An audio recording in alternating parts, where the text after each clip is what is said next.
وما هم بضارین به من احد الا باذن اللہ، اور اس سے ضرر نہیں پہنچا سکتے کسی کو مگر اللہ کے اذن سے۔ یعنی مراد یہ ہے کہ جس طرح موت واقع ہوتی ہے، کوئی گولی چلاتا ہے اور سامنے والے کو لگ جاتی ہے، وہ مر جاتا ہے، تو اللہ تعالی کی مشیت کے بغیر تو پتہ بھی نہیں ہل سکتا۔ یہ نظام ہے، عالم اسباب ہے، اور کسی کی موت اس کے وقت سے پہلے نہیں آتی، مگر گولی چلانے والا مجرم ہوتا ہے، وہ قاتل ہوتا ہے اور اسے قتل کی سزا دی جاتی ہے۔ تو اسی طرح جادوگر کچھ بھی کر لے، کسی کی موت اس کے وقت سے پہلے نہیں ہوتی۔ ہاں یہ ضرور ہے کہ جس طرح گولی چلانے والا مجرم ہے، ایسے ہی جادو کرنے والا مجرم ہے، یہ اپنی آخرت بھی برباد کر رہا ہے، دنیا بھی برباد کر رہا ہے، اور یہ جادو اسے بھی تباہ کر دے گا۔ وما هم بضارين به من أحد إلا بإذن الله. And with this, they could not harm anyone without the will of Allah. Meaning, just as death occurs, someone may fire a bullet, it may strike another person, and he dies. Nothing happens without the will of Allah subhanahu wa ta'ala. However, the one who fires the bullet is a criminal, a murderer, and is punished for killing. This is the universe of causes and reasons. No one dies before their appointed time. Similarly, magicians may attempt whatever they do, but no one dies before their appointed time. Yes, just as the shooter is a criminal, so too the magician is a criminal. He ruins his hereafter and also causes corruption in the world, and this magic will destroy him as well. وَيَتَعَلَّمُونَ مَا يَضُرُّهُمْ، اور وہ سیکھتے ہیں جو انہیں نقصان دے گا، وَلَا يَنفَعُهُمْ، اور نفع نہیں دے گا۔ بالکل واضح ہے، قرآن مجید فرقان حمید نے واضح بیان فرمایا کہ جادو ایک ایسی چیز ہے جو صرف اور صرف نقصان دیتا ہے، نفع نہیں دیتا۔ جادوگر کو بھی جادو برباد کر دیتا ہے، وہ دوسرے پر جادو کرتا ہے تو وہ اس کے برے اثرات سے بچ نہیں سکتا۔ بخاری شریف حدیث نمبر 2766، پیارے آقا صلی اللہ علیہ وآلہ وسلم نے فرمایا 7 ہلاک کرنے والی چیزوں سے بچو۔ عرض کیا گیا یا رسول اللہ صلی اللہ علیہ وآلہ وسلم وہ کون سی 7 چیزیں ہیں؟ تو آپ صلی اللہ علیہ وسلم نے ارشاد فرمایا اللہ کے ساتھ شرک کرنا، جادو کرنا، اس کو قتل کرنا جس کو قتل کرنا اللہ نے حرام کیا ہے، نمبر 4 یتیم کا مال کھانا، نمبر 5 سود خوری، نمبر 6 جنگ والے دن بھاگ جانا، نمبر 7 پاک دامن مومن اور انجان عورتوں پر غلط الزام لگانا۔ تو یہ 7 چیزیں ہیں، ان میں جادو کا ذکر بھی ہے کہ جادو ہلاک کرنے والی چیزوں میں سے ایک چیز ہے۔ وَيَتَعَلَّمُونَ مَا يَضُرُّهُمْ وَلَا يَنفَعُهُمْ. And they were learning something which would harm them and not benefit them. It is completely clear. The Qur'an has explicitly stated that magic is something that only causes harm and brings no benefit. Even the magician himself is destroyed by it.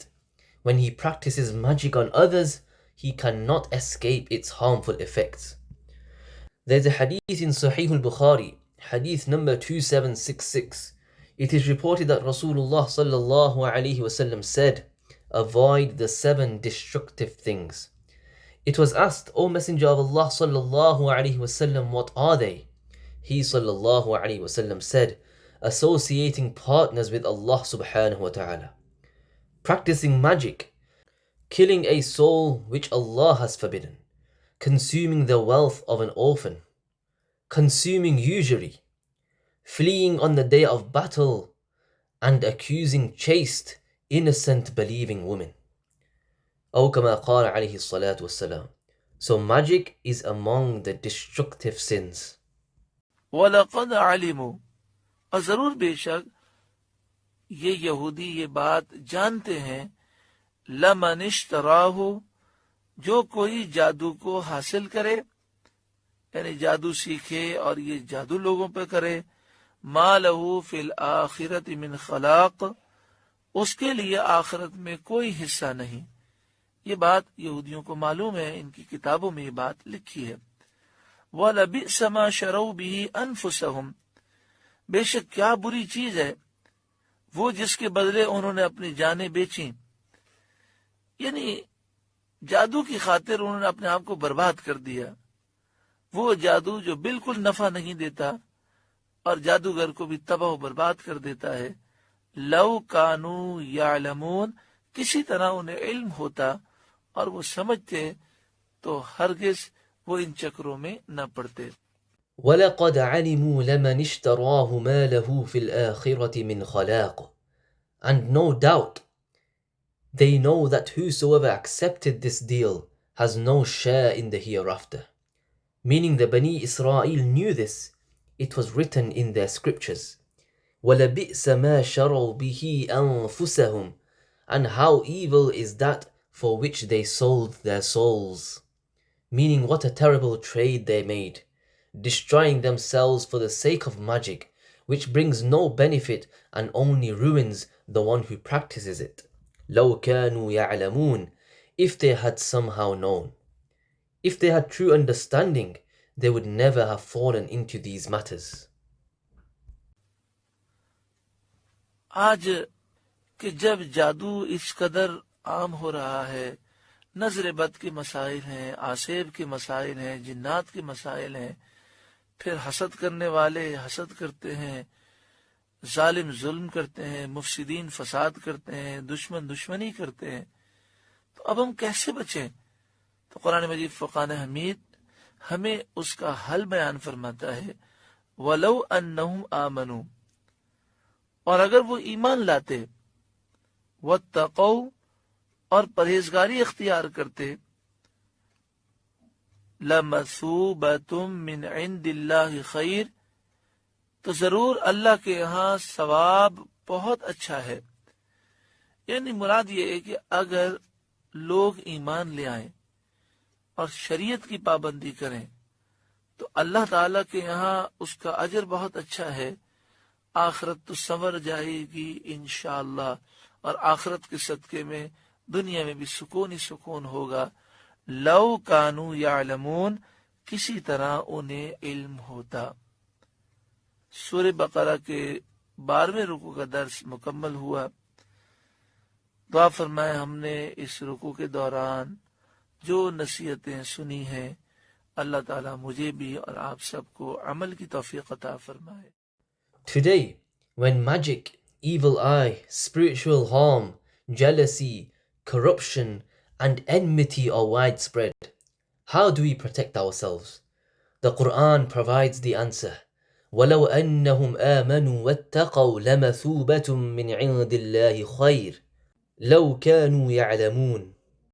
And had they believed and adopted piety, then the reward with Allah is truly excellent, if only they knew. Meaning, if people bring true faith and adopt piety, then the reward with Allah subhanahu wa ta'ala is far superior.